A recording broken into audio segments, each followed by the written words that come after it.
चाहिए। कब पिस्टल का करवा कहे इंतकाम। इंतकाम का मतलब बदला। चल हो भैया भैया बस 2-3 मिनट।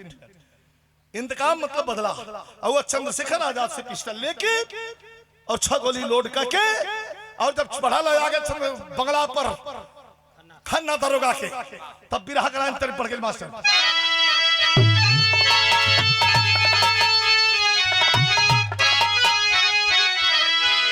कि अरे मारा गोली, अरे मारा गोली खन्ना को दीवाना कर चल मर्दाना। कहा कि मातृभूमि पर हो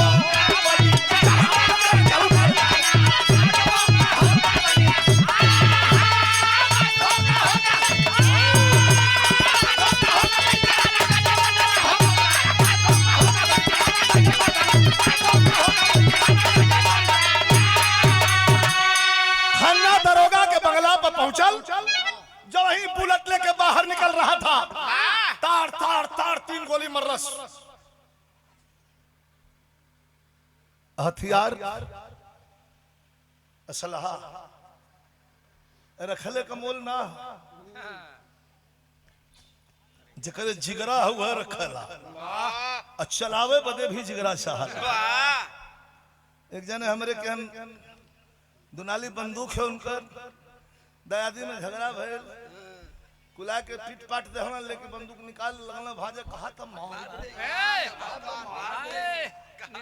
अतले फिर 2 गोली मार के हमरे निबुलाल भैया चिले से जेपी भैया के संगी हूं वो 2 झापड़ फिर मारला लेके बंदूक लगना भाजे टाइगर ना चलो नहीं कहा त मार दे अतले 2 झापड़ फिर मार के ले ला।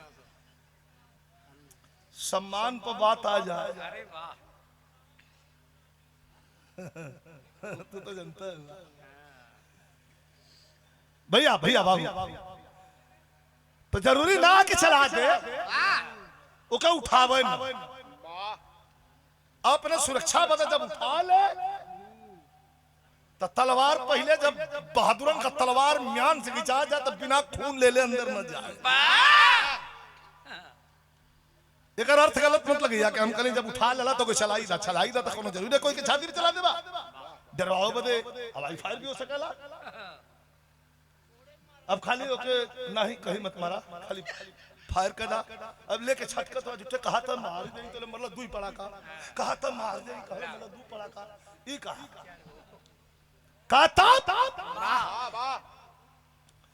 मरलस 2 गोली गिर गईलन। अजय यादव भैया औराई की धरती से पुरस्कार प्रदान कइलन। अब पगली सिटी अंग्रेज दल के बच गई बिरहा मेन पॉइंट पर हो के पीछे पड़ी अंग्रेजी फौज। अरे पीछे पड़ी अंग्रेजी फौज वहां आगे पूरा आया हो और चंपा माई के कोठे पर जाके अलख जगाया हो। यारो पुलिस यारो पुलिस यारो पुलिस चारों तरफ पुलिस। नागपुर चौमोहानी पर 3 मंजिला मकान रहल। गौर से सुनी है बिरहा। वही मकान के ऊपर चंपा बाई का कोठा रहे तबला के था पर बाई जी लोगन का नृत्य होत रहल। और वही में पहुंचल कोठे का मालकिन चंपा बाई 65 साल का जाके वही के पीछे बैठ गल हाथ जोड़ के। चंपा बाई कहत के रे बाबू जवान तो हो अगर सुनने आए हो तो सुनो आगे महफिल में बैठो तमस्कीरों के साथ तमाशा देखो। हथवा जोड़ के पिछवा से मंगली माई का लइकवा कहलस का कहला कि माई बन के कहा कि माई बन के दैदा हमें ठिकाना कर चल बरदा देश के कारण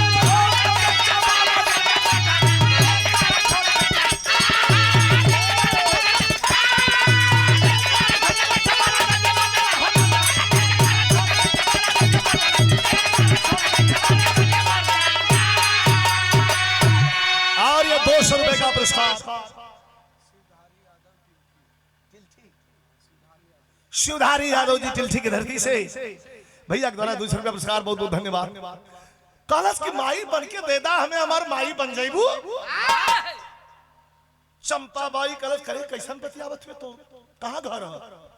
कलश के हमरे भैया भैया बोलिए, कलश के हमरे माई के मरले रहे खन्ना दरोगा के मार के आल है मोहे में का पान उगला गल नीचे।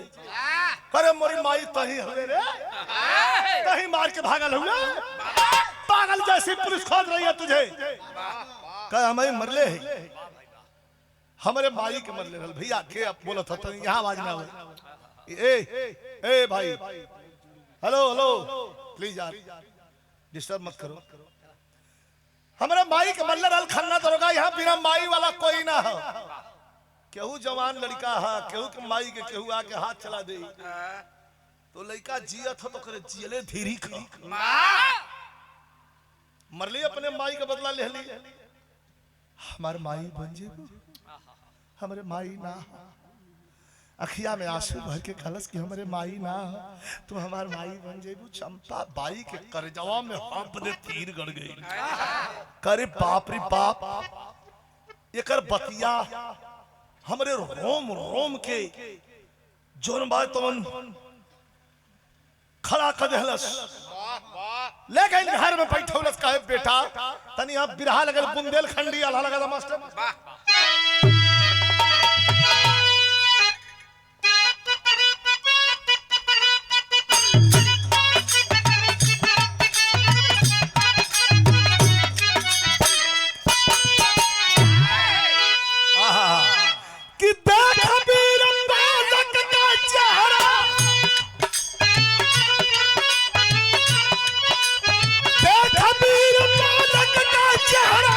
चंपा मन में करे विचार, पहली पापी न सवार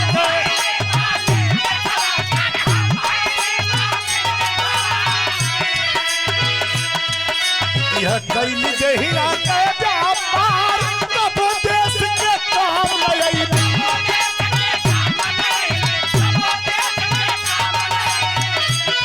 अरे कब देश के काम लई, ऐसा जीवन का धिक्कार अब न बनी तबला ओठे।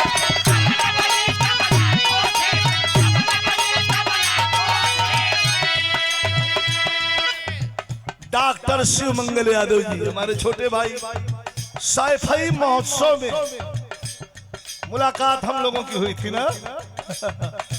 500 रुपया पुरस्कार, हिंता आ गई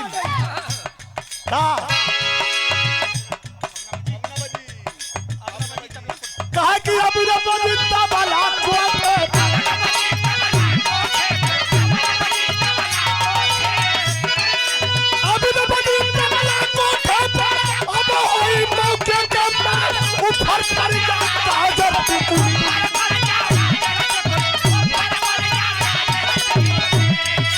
ऊपर पर जा सौक सिंगार, ऊपर पर जा सौक सिंगार, अब न बनी तबला।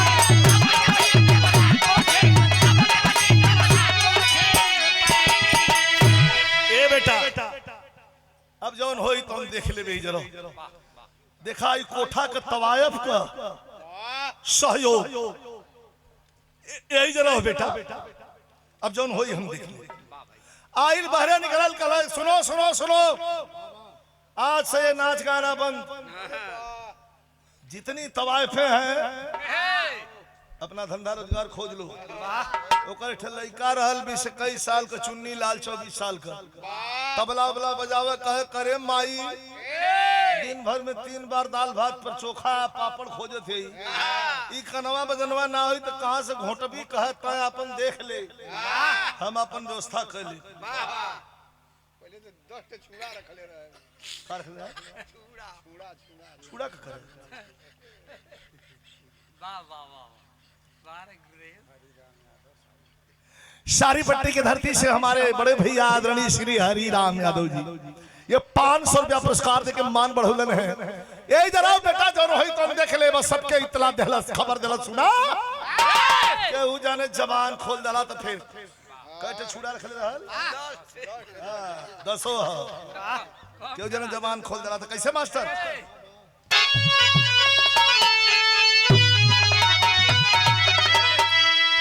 देखा रचना तेरा दूसर अरे दूसर खातिर फरे आमवा कडेरी आ दूसरे के खातिर बहल गंगा जी का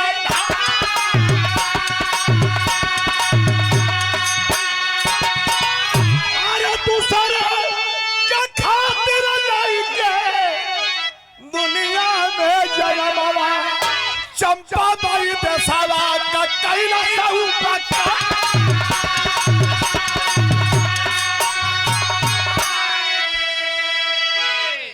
धोखा जब मिलला अपने से न मिलला चंपा बाई के लड़का जन चुनी ललवा रहल तब लवा बजाओ वाला ओके नीक ना लगत हो कई सरवा ठे बहरा सु कहां से आगल माई माई के कहले हमरे मतरिया के त चंपा के बेटा जवन चुन्नी लाल रहल वही धनवा पर भेदावा बतावला करता ए भैया धनवा पर भेदावा बतावला करता चल दहलस थाना पर जाके दरोगा जी के सामने आखिरी पॉइंट गौर कर ली जाके दरोगा जी से कहलस चंपा का बेटा चुन्नी ललवा कि दरोगा जी एक लेटेस्ट न्यूज लेके आल है लेटेस्ट न्यूज हां ताजा खबर कह कैसर कहू जोन लइकवा खन्ना दरोगा के मरले ह न दरोगा सजग हो गेला है कौन लइका ओ कातिल कहे हां बागी कहू हमरे घरवा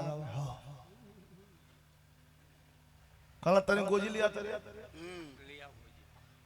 कह गोजी करबा हो भैया कह गोजिया लिया सिपाही से मंगा के गोजी 5 गोजी मरलस गिर के पुख हो गई काहे अम्मा मारतवा साहब हम तो बतावे ले कहला यही ना पुलिसिया हाथ है साले तुरंत कोठरी में बंद करन गले में पड़ल लो चिल्ला था कहर मारे मारी ये पुलिस के पहरे न जाए लखो राम कहा तबो मारी रही कहा तबो मारी अरे बाप रे छोड़ी ना ओए में रोवत बा तो ले दरोगा का कैलस अंग्रेजन के दरोगा के चुन्नी के दरोगा बंद कैलस कोठरी में अब चली भैया अपने चंपा बाई के दुआर भैया चली भैया अपने चंपा बाई के दुआर तैया सूरज के भोजन करावत रहली चंपा वही सूरज के भोजन करावत रहली चंपा तैया पूछला दरोगा कहवा बेटा तो जब दरोगा जी पहुंचलन कोठे पर तो चंपा भाई थरिया में खाना सान के आए अपने हाथ से मंगली माई के लड़का सूरज के खाना खियावत हो दरोगा जी हंसलन बड़ा जोर कहलन चंपा हाँ साहब आई बैठी अब तो नाच गाना यहाँ बंद हो गल कहाँ पता है तोर लइकवा कहाँ है कहे लइकवे के अपने खानवा खियावत है कहे ठेउरा आउर हो जलवा में बंद कैले है तो हम माई माई चिल्लात हो समझ गई कि दोगलवा पहुंच गल का अच्छा का जनी साहब हमार त ये लइका बा ई है हां दूसर कोनो लइका ना हमरे हम कैसे ना होई एक काम करे कोई का के सूरज या चंपा के लेके आइला थाना पर भैया सूरज या चंपा के लेके आइला थाना वही जलवा से चुन्नी के ले आला निकाल वही जलवा से चुन्नी के ले आला हाय हाय हाय सूरज के चंपा बाई के लेके दरोगा जी थाना पा गेल चुन्नी लाल के जेल से निकाल लेलन आ कहलन कि जब वो तोहार लइका है त एक है तनी चिरा हमारे राजेंद्र यादव जी हमारे राजेंद्र यादव भैया के द्वारा ही पुरस्कार 200 रुपया हो भैया के बहुत बहुत प्रणाम आप लोग के सबके प्रणाम जहां तक का आवाज जाता है अब आखिरी पॉइंट तनी गौर के लिए निकाल लेलस दरोगा जी आ चुन्नी लाल के बहरे कहलन कि ये के अपन लइका बतावत हो त ई के कर लइका आ चुन्नी ललवा निकलल त हंसता निकलल कहे माई कहे भैया तू के कर लइका हुआ लगल रोवा करे माई रे बहुत मारे तो सो ये तेरे मत कहो वहीं तो बिना कुछ कहिले 5 को जी मदले हो सो ऐ साला 5 से कम मरते ना हुआ कहतो सो मन 5 से मारल जाला तो एक होला मन उल्टा गिन के। और कहीं 5 गो गन दहलो समाई तो 25 से हो जाई। अरे वाह ये माई हम तो लड़का है बचवा तू के कर लड़का आवा ये दरोगा जी इनके मेडिकल हाँ जांच करावा इनकर ये कुछ मेंटली लगत हुआ डिस्टर्ब ये के करके उकर लड़के हुआ हमार ना हुआ दरोगा समझ गल का 1 मिनट अब फैसला हुई। सूरज के और चुन्नी लाल के दोनों के खड़ा कर दलस दरोगा और चंपा भाई से गलत करे चंपा अब देई के पिस्तौल तब दरोगा का है बतिया भैया देई के पिस्तौल तब दरोगा का है बतिया अरे अपन बेटा छोड़ दूसरे के दे मार दोनों को खड़ा करा दिया दोनों को खड़ा करा दिया अब पिस्टल 6 गोली लोड करके घोड़ा चढ़ा के टाइगर दे दलस का कि मेहनत नहीं करना है सामने है जो तेरा बेटा है उसे छोड़ दे जो गैर है उसे सूट कर दे। आफत में परनवा परल चंपा के पाप के बचाई की धर्मवा कटार पसीना पसीना हो गई सोचे लगल का करी करा 5 तक गनब अगर तो हर गोली ना चली तो अंग्रेजी गोली चली तुम तीनों की खोपड़ी उड़ा दी जाएगी। 3 गन दहलस तो ये बाकी है कवि जी भाव लिखो तो मास्टर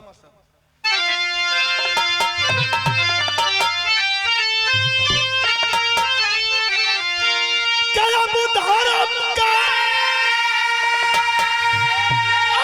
धर्म का मतारी बन के रखलस बनिया कहते सवा कारण भाई जोगिनिया रखा सबनिया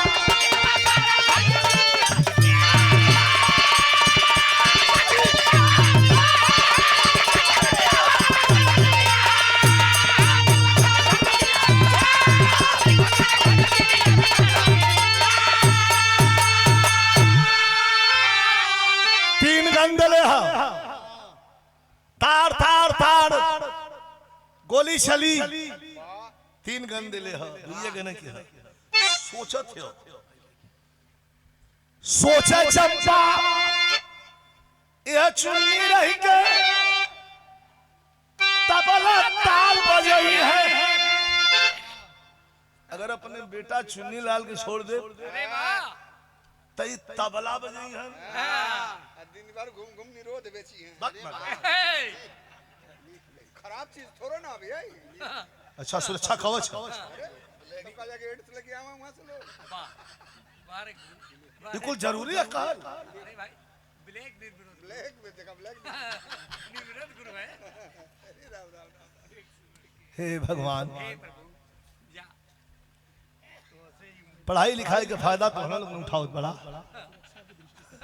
भाई सुरक्षा की दृष्टि से लेके जाना जरूरी होला ना नहीं बुलाए जाए ब्लैक में बेचे ब्लैक मारे सूरज आगे बढ़े हम बढ़ सकल आदेश महाराज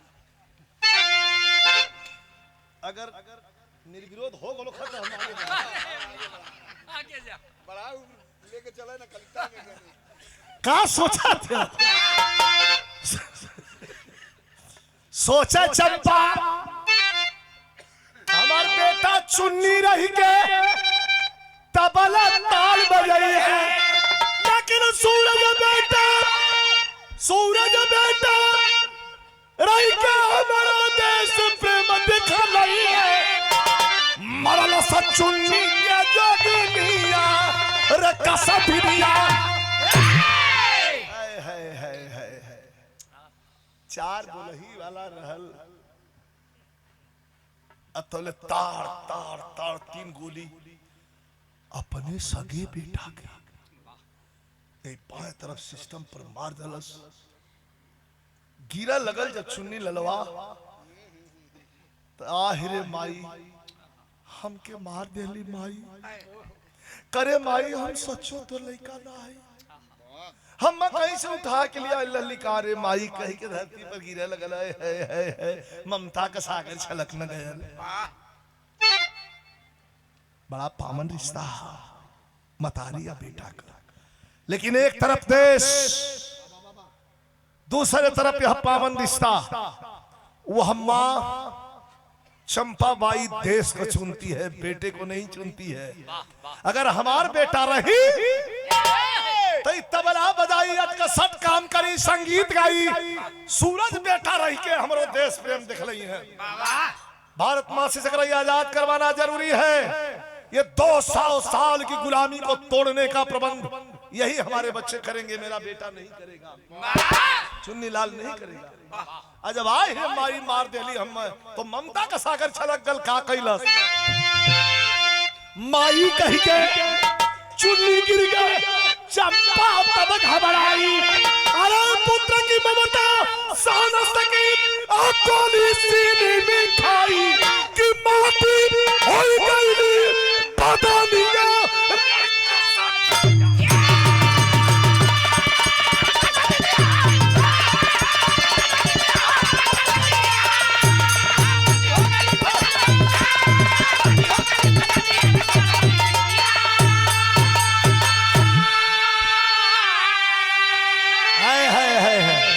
ये भारत आजादी का स्वर्णिम इतिहास, बहुत खून बहा है।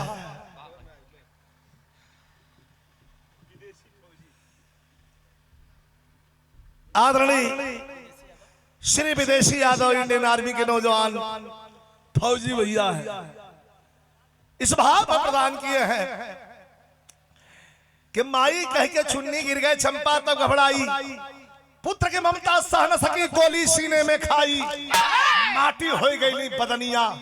ये सोच देखिए, 200 साल के गुलामी को तोड़ने के लिए जगह जगह से माताएं, बहनें और नौजवानों ने अपने प्राण को हथेली पर लेकर के और अंग्रेजों से दम भर लड़ा। लड़ते लड़ते लड़ते लड़ते लड़ते लड़ते जब अंग्रेजों को परास्त कर दिया, भागने लगे। अंग्रेज का मन बना लिए थे तो एक उठन खोजलन है जो राम जन्म बतौलन है कि कैसे देश चलाओगे। खून पहले बहा, स्याही बाद में चली। देश में खून पहले बहा और हमारे हक और हुकूक के लिए, पिछड़ा दलित अल्पसंख्यक आदिवासी के लिए बाबा साहब ने जो संविधान लिखा है उस पर हमें फक्र है, नाज है हमें कि हम संविधान के तहत सब कुछ आरक्षण से लेकर के सब कुछ पाते हैं। लेकिन अब सब कुछ धीरे धीरे हंसिए पर है। हंसिए का मतलब समझ लीजिए कि संविधान को बचाने की कवायद किसी को करना है तो आपको करना है, वरना संविधान जब खत्म होगा और मनुवाद लागू हो जाएगा तो ये देश कहां जाएगा, आप खुद समझ लीजिएगा। हम तो कलाकार नहीं है, कलाकार पत्रकार भी है, पत्रकारिता भी कर लेता है, गा भी लेता है, आपको अपनी बात शालीनता से सुना भी लेता है। लेकिन आपके मन में जो भाव है, जो बात है, 5 किलो राशन की जरूरत नहीं है, क्षमा करिएगा, 5 किलो राशन की जरूरत देश को नहीं है। देश को जरूरत है रोजगार की। जो जवान पढ़ लिख करके और अपनी डिग्री लेकर के सड़क पर मारे मारे फिर रहे हैं, उन जवानों को ड्यूटी चाहिए, नौकरी चाहिए, काम चाहिए उनके हाथ को। जी नहीं, 5 किलो राशन नहीं चाहिए। हमारे ड्राइवर साहब रमेश यादव भैया का पुरस्कार, बहुत बहुत प्रणाम। ऐसा आजादी का स्वर्णिम इतिहास भारत का रहा है। बहुत कुछ कहने को है लेकिन आप लोगों से विदा लेता हूं। गुरु बिहारी गुरु रमेश गुरु रामलाल की लीला, रामदेव चंद्रिका कबीर का जोड़ कोई, बगावत वाली आंधी जब चली, रामदेव विजय लाल का बजल विजय की ताली।